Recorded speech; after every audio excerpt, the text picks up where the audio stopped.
Hello, friends. Today, we're going to talk about the Dark Ages, or the Middle Ages, depending on how you want to call them. I am sure that most of you know that it was a time when life was difficult and that not even the kings were safe. However, there are some things that happened during those times that maybe you didn't know. So let's see what were 5 of the weirdest things that happened in the Dark Ages. Curiosity number 1. Death by laughter. You might be thinking that this is a joke, but unfortunately, this was a real thing.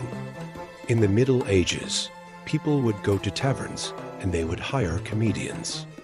But then sometimes these comedians would make a joke that would make the people laugh so hard that they would die. Yes, people would literally laugh themselves to death.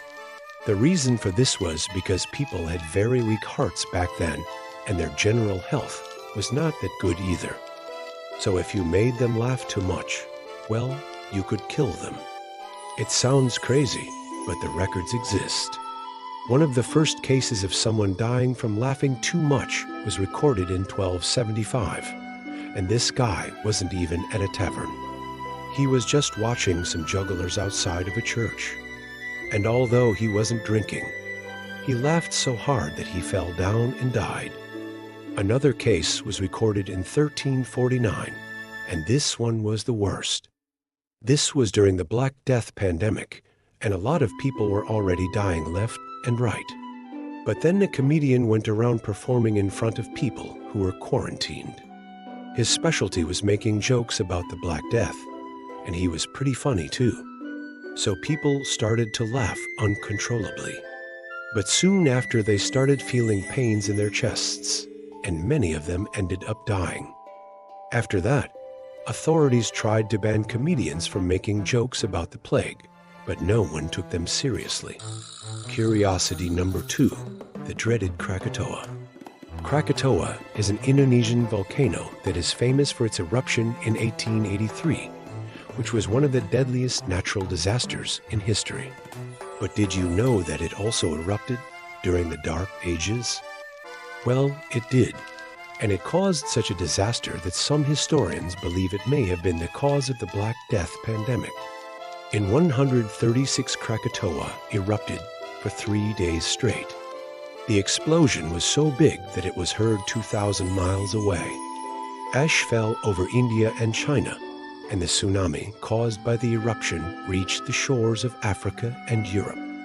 It is believed that the eruption killed more than 36,000 people, and it threw more than 13 cubic miles of material into the air.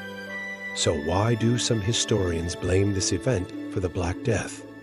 Well, here's the thing. The Black Death is believed to have originated in Asia, and it arrived in Europe through trading ships. And scientists think that the ash and debris from the Krakatoa eruption could have traveled via ships, and it may have carried the bacteria that caused the disease. Of course, this is only a theory, but it's a pretty solid one.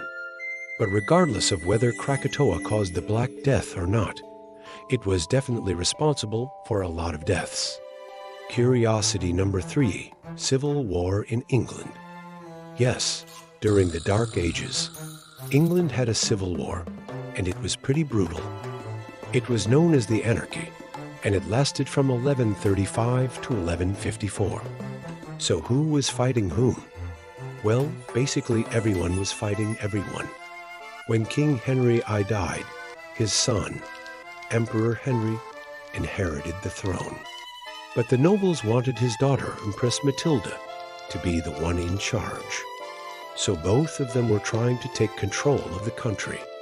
But it wasn't just them. Many nobles chose sides, and that led to years of fighting. It got so bad that Empress Matilda fled to France and then returned with an army. She managed to capture Henry I's nephew, King Stephen, and she imprisoned him. But eventually, she had to escape because her followers weren't happy that she had captured a fellow Englishman. Eventually, King Stephen was released and he regained the throne. So who won the war? Well, technically, neither side did. But in the end, the winner was England, because the war led to the creation of the English Parliament. Curiosity number 4, the pig assassin. If you like Game of Thrones, then you know that during those times people had pet pigs. But who could have guessed that one day a pig would become the reason for a war? That's right. A pig assassination almost caused a war between England and France. This happened in 1162, when King Louis VII of France was visiting King Henry II of England. They were supposed to be allies, but things got pretty tense when King Henry's 2-year-old son, William, drowned in the river Seine. Soon after, King Louis blamed King Henry because he thought he poisoned his son, and that led to the Anglo-French War. But what really happened? Well, it's believed that the pig assassins were actually the servants of King Henry. They were jealous of the royal chef because he always got the best ingredients for his dishes. And the royal chef had bought a prize-winning pig from Normandy, France, and he planned to serve it as a dish for the king. So the servants got revenge by throwing the pig into the river, and that's how the royal pig drowned. Of course, King Henry had to find out who was responsible for the assassination, and he blamed the French servants. Soon after, England and France went to war, and the French servants had to flee to Normandy. But it all ended when King Henry apologized for starting a war because of a pig. Curiosity number 5, the Pope resigns. As you probably know, the Pope is the leader of the Catholic Church, and he holds one of the most important religious positions in the world. But did you know that the Pope can resign if he wants to? It actually happened once before, in 1294, when Pope Celestine V resigned. The Pope is the leader of the Catholic Church for life, so it's pretty rare for him to step down. In fact, it has only happened twice. In 1415, Pope Gregory XII resigned, and in 2013, Pope Benedict XVI resigned. But why did they resign? Well, this is where things get interesting. Pope Celestine was elected Pope when he was only 28 years old.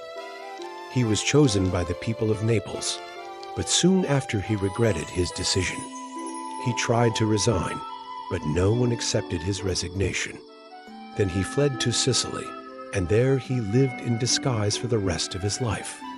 What about Pope Benedict XVI? Well, his story is similar to that of Celestine. He was elected Pope when he was 78 years old, and he became the oldest pope in history. He resigned because he was not in good health. He said that he was aware of his limitations and that he couldn't handle the pressures of being the leader of the church. Both cases are unique, and they show that popes are humans too, and that they can change their minds. Thank you for watching. Now you know 5 of the weirdest things that happened during the Dark Ages. Remember to share this video with your friends and also leave a comment below with your opinion. We'll see you next time. Bye.